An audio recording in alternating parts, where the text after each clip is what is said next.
नमस्कार दोस्तों, स्वागत है आपका स्मार्ट स्टडी यूट्यूब चैनल पे।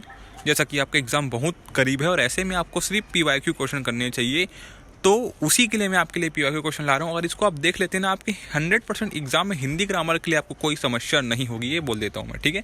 क्योंकि ये सभी पीवाईक्यू क्वेश्चन है जो आपके एग्जाम में पूछे गए हैं, ठीक है। क्वेश्चन है आपका, वह वर्ण जिसका उच्चारण तालु से होता है। क्या होता है? जिसका उच्चारण तालु से मतलब जीभ से होता है। कहाँ होगा? ऑप्शन नंबर क्या हो जाएगा? तालव्य वर्ग। ऑप्शन नंबर सेकंड इसका राइट आंसर हो जाएगा, ठीक है।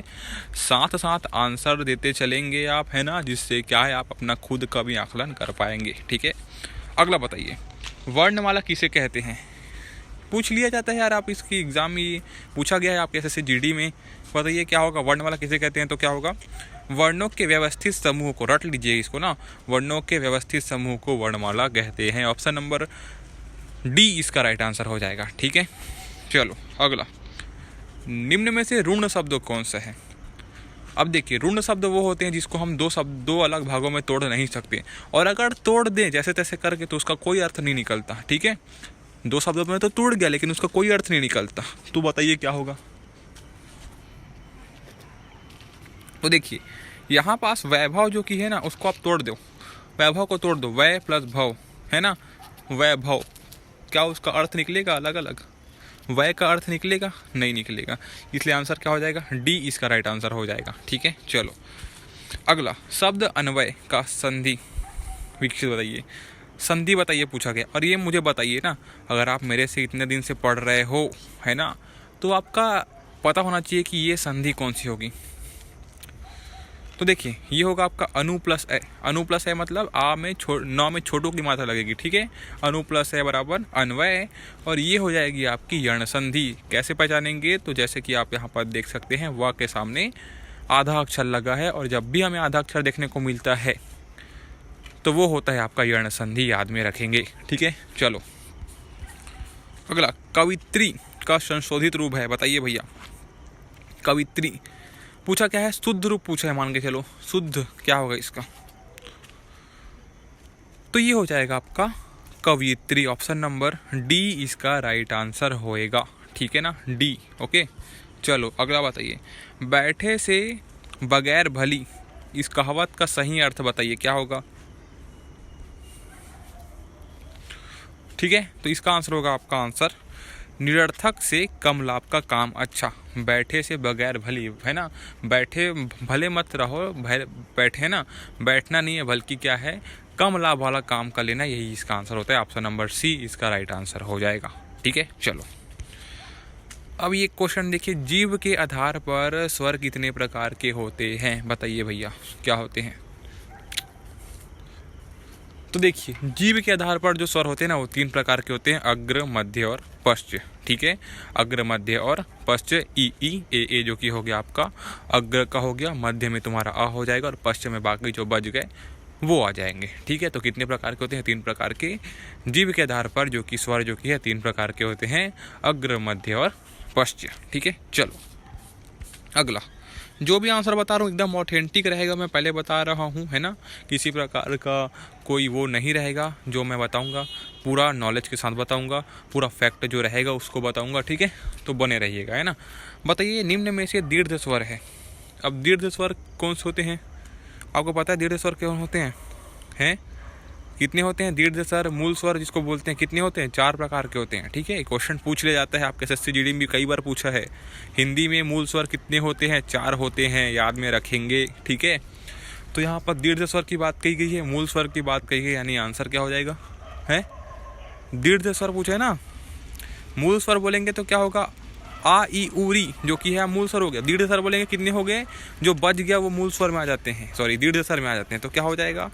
ई, बड़ी की मात्रा लगी ना, वो आपका दीर्घ में हो जाएगा। नाम से समझ आ रहा है आपको, है ना, दीर्घ, ठीक है। ऑप्शन नंबर बी इसका राइट आंसर हो जाएगा। और यहाँ पर जो डी है, ए है, वो आपका क्या है? संयुक्त स्वर है, ये भी आप याद में रखेंगे, ठीक है। चलो ये देखो, क्वेश्चन मैं जो बोल रहा था वही आ गया। मूल स्वरों की संख्या कितनी होती है? बताइए भैया, मूल स्वरों की संख्या कितनी होती है? क्या होगा? अभी बताया मैंने आपको, 4 होती है। आ ई उ री, है ना, आ भी छोटे आ वाला जो पहला आता है, इसमें ई भी बिना ई बड़ी वाला नहीं, और ऊ भी तुम्हारा जिसमें छोटी वो आता है वो, और ई जो कि है तुम्हारा वो, ठीक है। री आ ई ऊ री यानी 4 होते हैं, मतलब ऑप्शन नंबर ए इसका राइट आंसर होगा, ठीक है, कंफ्यूज मत होना। अगला बताइए, हिंदी भाषा में कितने स्वर होते हैं भैया? कितने होते हैं हिंदी भाषा में? स्वर पूछे हैं ना, कितने स्वर होते हैं, बताइए कितने स्वर होते हैं हिंदी भाषा में? कितने स्वर होते हैं? तो वो होते हैं आपके 11 स्वर होते हैं, ठीक है। हिंदी भाषा में कितने स्वर होते हैं? 11 स्वर होते हैं। और बोलेगा कुल करके, कुल कितने स्वर होते हैं? तो 13 होते हैं, याद में रखेंगे, ठीक है भैया। चलो अगला बताओ, नासिक्य व्यंजन कौन सा है? नासिक्य व्यंजन, नासिक्य व्यंजन बताइए। तो वर्ग का 5वां जो कि अक्षर होता है सभी वर्ग का, है ना, जो 5 प्रकार के होते हैं वही आपका क्या होता है? नासिक्य व्यंजन होता है। इसलिए इसका आंसर क्या हो जाएगा? सेकंड या, ठीक है। चलो, इनमें से किस विकल्प में तत्पुरुष समास है? तत्पुरुष समास की बात कही गई है, बताइए भैया। तत्पुरुष समास, तो देखिए, आमरण में कौन सा होगा? अवयवी होगा। काम काज में क्या होगा? बताइए भैया, काम और काज होगा। मन बुद्धि में क्या होगा? कर्मधाराय होगा। बच कौन जाता है? तुलसी कृत, तुलसी से कृत या फिर तुलसी द्वारा कृत, क्या होगा? ऑप्शन नंबर डी इसका राइट आंसर हो जाएगा, ठीक है। चलो अगला, हंसना कैसी क्रिया है? अब देखना ना इस चीज में, हंसना कैसी क्रिया है? अकर्मक है, सकर्मक है, बताइए, है ना। तो संयुक्त तो क्रिया वाली वाक्य बातें नहीं है यहाँ पास, है ना। हंसना सिर्फ है तो हंसना क्या होगा?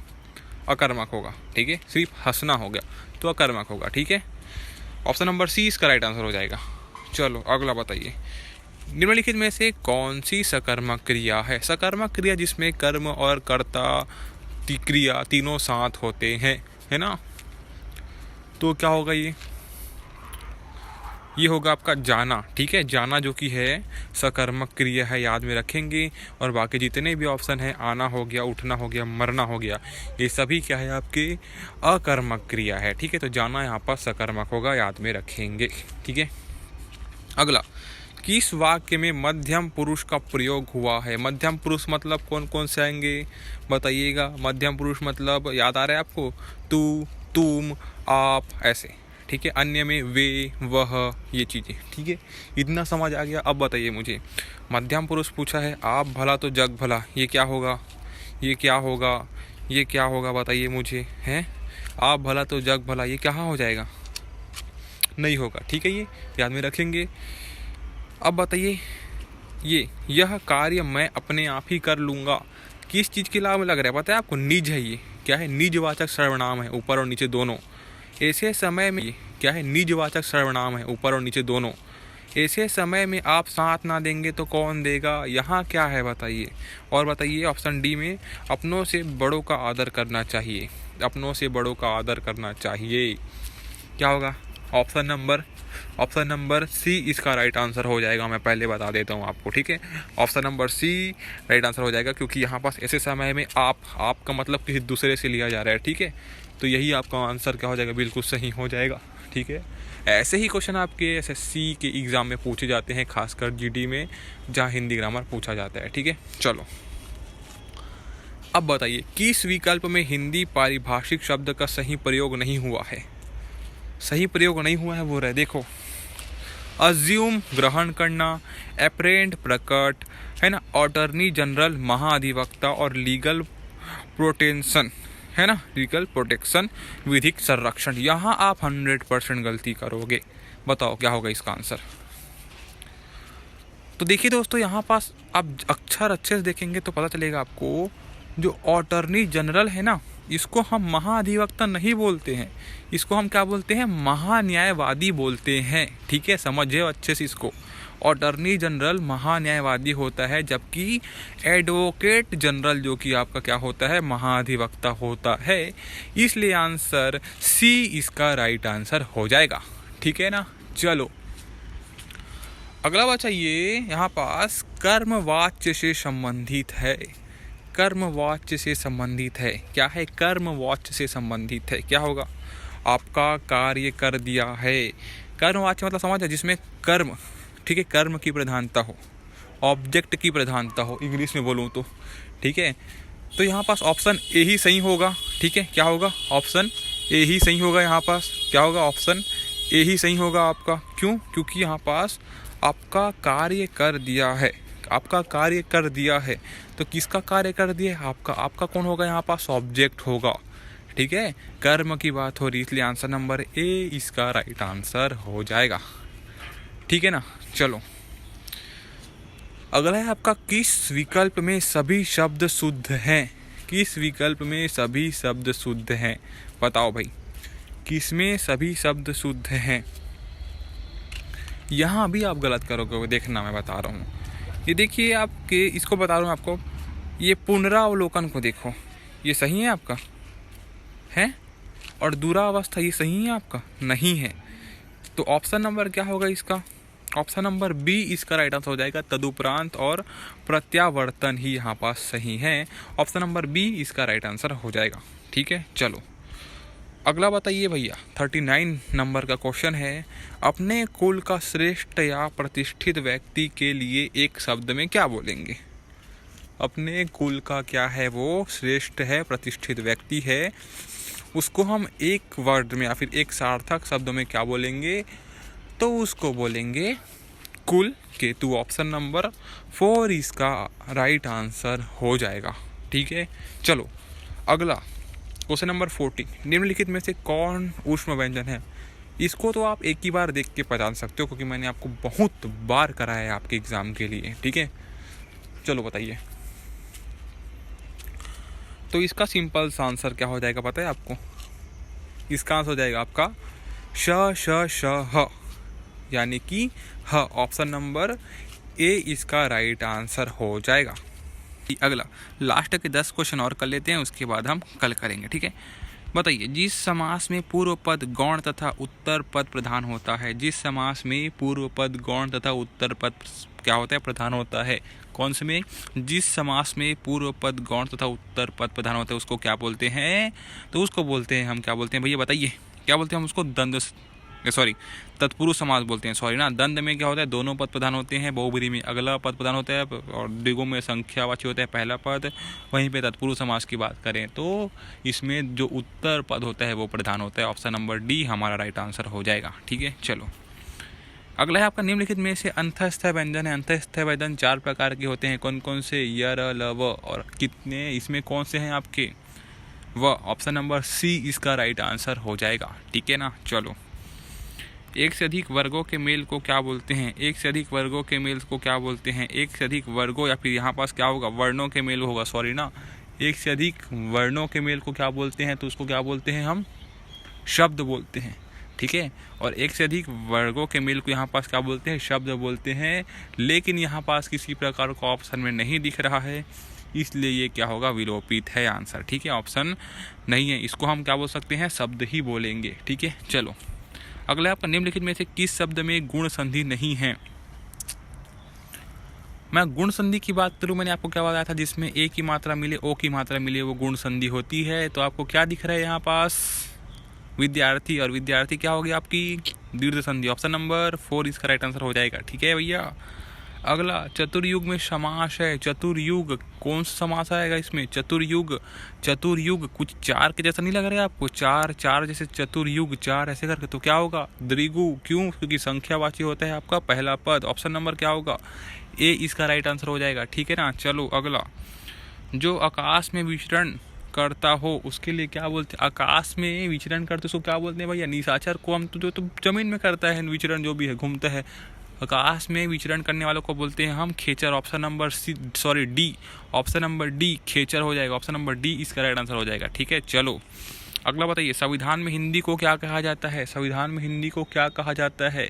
इतना कंफ्यूज होते हैं इस ऑप्शन में, मेरे को ये समझ नहीं आता। संविधान में हिंदी को क्या है भैया?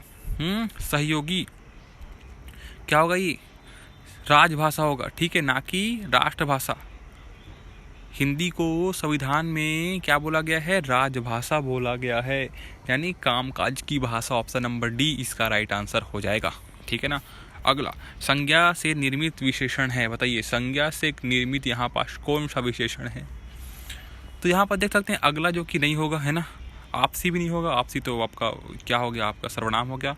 टिकाऊ भी नहीं है, तो इसलिए क्या होगा, दैनिक, दैनिक, दिन से बना दैनिक, दिन से बना दैनिक। ऑप्शन नंबर क्या होगा, क्या होगा बताइए, दिन से बना दैनिक, ऑप्शन नंबर बी इसका राइट आंसर हो जाएगा, ठीक है ना। चलो अगला, किस विकल्प में कर्मधारय समास नहीं है, कर्मधारय समास नहीं है, किसमें नहीं है भैया बताइए, कर्मधारय समास की बात कही गई है। यहाँ पर देख सकते हैं आप, नील गाय कर्मधारय समास, नीला है जो गाय, ठीक है। देहलता, देह के समलता जो है ना, और आप पर बीती, आप पर बीती, क्या होगा ये, क्या होगा ये बताइए भैया, ऑप्शन नंबर सी। क्यों, क्योंकि ये तत्पुरुष समास के अंतर्गत आएगा, ठीक है ना। चलो लास्ट क्वेश्चन आज का, क्वेश्चन नंबर 50, ठीक है। इनमें से कौन सा विशेषण शब्द संज्ञा से बना नहीं है, बोल रहे हैं, है ना, संज्ञा से नहीं बना है विशेषण जो कि है। यहाँ पास देख सकते हैं आप, है ना, धर्म में से बना धार्मिक, रूप से बना रूपवान, रोग से बना रोगी, लेकिन बिकाऊ, बिकाऊ, ठीक है, बीका से बना बिकाऊ, जो कि बीका नहीं होता, बिकाऊ, है ना। ऑप्शन नंबर बी इसका राइट आंसर हो जाएगा, ठीक है। तो भैया चलिए आज के लिए बस इतना ही, मैं मिलता हूँ आपको अगले जो कि वीडियो है उसमें। अपना तैयारी जारी रखिए, 4 फरवरी से आपका एग्ज़ाम है, तो ज़्यादा से ज़्यादा हो सके PY के क्वेश्चन कीजिए।